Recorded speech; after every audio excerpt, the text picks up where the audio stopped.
Government companies ఏవైతే ఉన్నాయో, government సంస్థలన్నీ కూడా ప్రైవేట్ పరం చేస్తున్నారు. ఆ స్కూల్స్ అన్నీ కూడా మూతపడిపోతున్నాయి. గవర్నమెంట్ అన్నీ ప్రైవేట్, కార్పొరేట్. ఎందుకంటే వాళ్ళ దోస్తులే, వాళ్ళ ఫ్రెండ్సే అన్నీ మొత్తం వాళ్ళ వర్గానికి సంబంధించిన వాళ్ళే స్కూల్స్, అన్ని రకాల బిజినెస్లు మొత్తం ప్రైవేట్ పరమే చేసేస్తున్నారు. కాబట్టి మనకి సరైన నాయకుడు కావాలి. మీరంతా కూడా మన దేశం గురించి ప్రార్థించండి.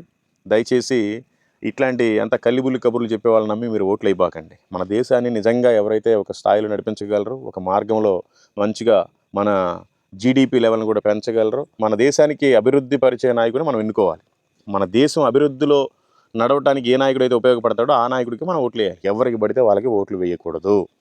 మన దేశంలో ఉండే ఈ పరిస్థితులన్నీ చూసి రూపాయి పడిపోవడం కావచ్చు, ఇక్కడ ఉండే మతతత్వ కులతత్వ రాజకీయాలు కావచ్చు, వేరే వాళ్ళని చీప్గా చూడటం కావచ్చు, కులభేదం కావచ్చు, మతభేదం కావచ్చు, అన్నీ చూసి భరించలేక ఒక రోజుకి 426 మంది ఇంచుమించు దేశాన్ని వదిలిపెట్టుకుని వెళ్ళిపోతున్నారు. వాళ్ళకి అసలు ఇండియన్, మాకు భారతదేశ పౌరసత్వమే వద్దు అని వేరే దేశాలకు వెళ్ళిపోతున్నారు.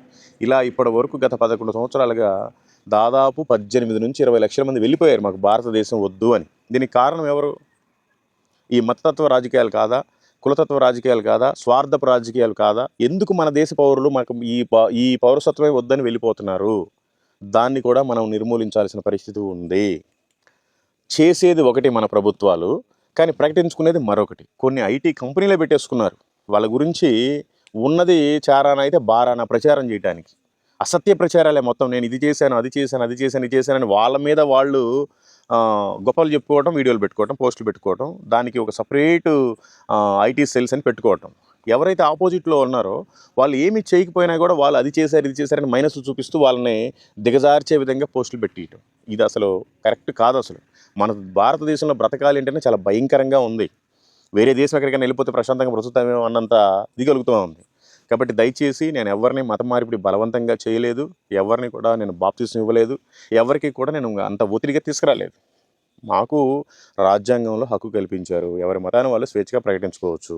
మీ దేవుళ్ళని నేను ఎక్కడ కించపరచలేదు. నేను 4 సార్లు అయ్యప్ప మాల వేసుకున్నది వాస్తవం. 18 సార్లు తిరుపతి వెళ్ళి గుండు చేసుకున్న మాట వాస్తవం. కాశీ నుంచి కన్యాకుమారి దాకా ఉండే ప్రతి హిందూ టెంపుల్కి వెళ్ళి నేను మొక్కుబడి తీర్చుకోవడం వాస్తవం. నాకు శాంతి సమాధానం లేదు. నాకు యేసు ప్రభు వారు శాంతి సమాధానాన్ని, సంతోషాన్ని ఇచ్చారు. కాబట్టి నేను ఇదే అనేక మందికి ప్రకటించుకుంటున్నాను. ప్రకటించుకునే హక్కు మన రాజ్యాంగంలోనే ఉంది. లేదు ప్రకటించుకోకూడదు అంటారా? మీరు తీసేయండి. ఆర్టికల్ 19 నుంచి 25 వరకు తీసేసేయండి. అప్పుడు మేము ప్రకటించాం. మీరు ఒక ప్రత్యేకమైన చట్టం తీసుకురండి. ఆ ఉన్న లాని తీసేసేయండి. అప్పటి నుంచి మేము ప్రకటించాం. మా ఇంట్లో మేమే ప్రేయర్లు చేసుకుంటాం.